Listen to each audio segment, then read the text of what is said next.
Mark, as head of NATO, maybe you could say a few words, please. Yes, I will be very brief. I really want to thank you, President of the United States, dear Donald, for the fact that you, as I said before, broke the deadlock basically with President Putin by starting that dialogue. And I think it was in February that you had the first phone call, and from there we are now where we are today. And that is, I think, if we play this well, we could end this. And we have to end this. We have to stop the killing. We have to stop the destruction of Ukraine's infrastructure. It is a terrible war. So I'm really excited. And let's make the best out of today. And the fact that you have said, I'm willing to participate in the security guarantees is a big step. It's really a breakthrough, and it makes all the difference. So also thank you for that. Mr. Chancellor from Germany.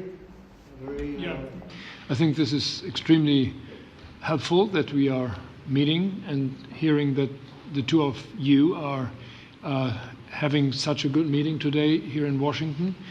The next steps ahead are the more complicated ones now. The path is open. You opened it last Friday. But now the way is open for complicated negotiations. And to be honest, we all would like to see a ceasefire, the latest from the next meeting on. I can't imagine that the next meeting would take place without a ceasefire.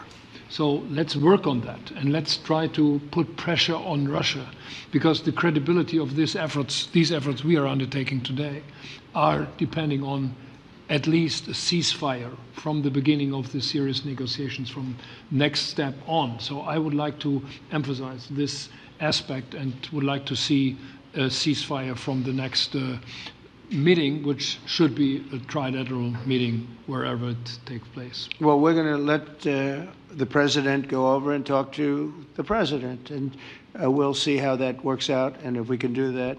I will say, and again I say it, in the 6 wars that I've settled, I haven't had a ceasefire. We just got into negotiations, and one of the wars was, as you know, in the Congo was 31 years long.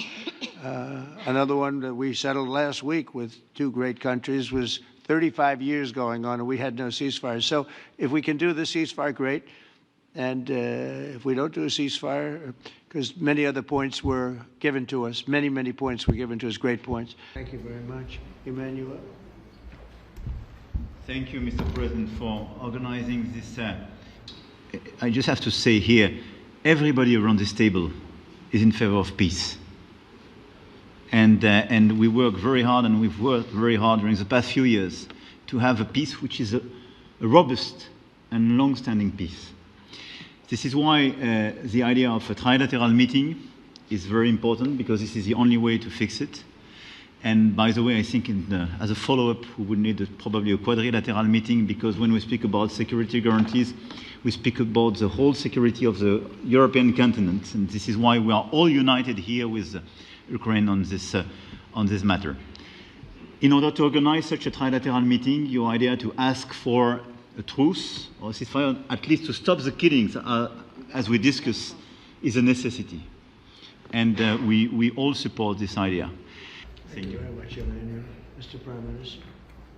And when we talk about security, we're talking about the security not just of Ukraine, we're talking about the security of Europe and the United Kingdom as well, which is why this is such an important issue. I think this is such an important meeting.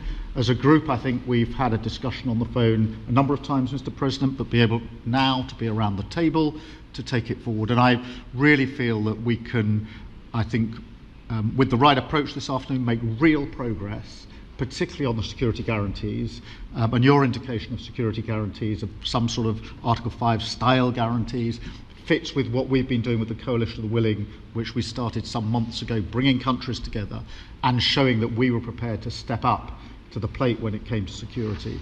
With you coming alongside, the US alongside what we've already developed, I think we could take a really important step forward today. A historic step, actually, could come out of this meeting in terms of security for Ukraine and security in Europe. I also feel that we can make real progress towards a just and lasting outcome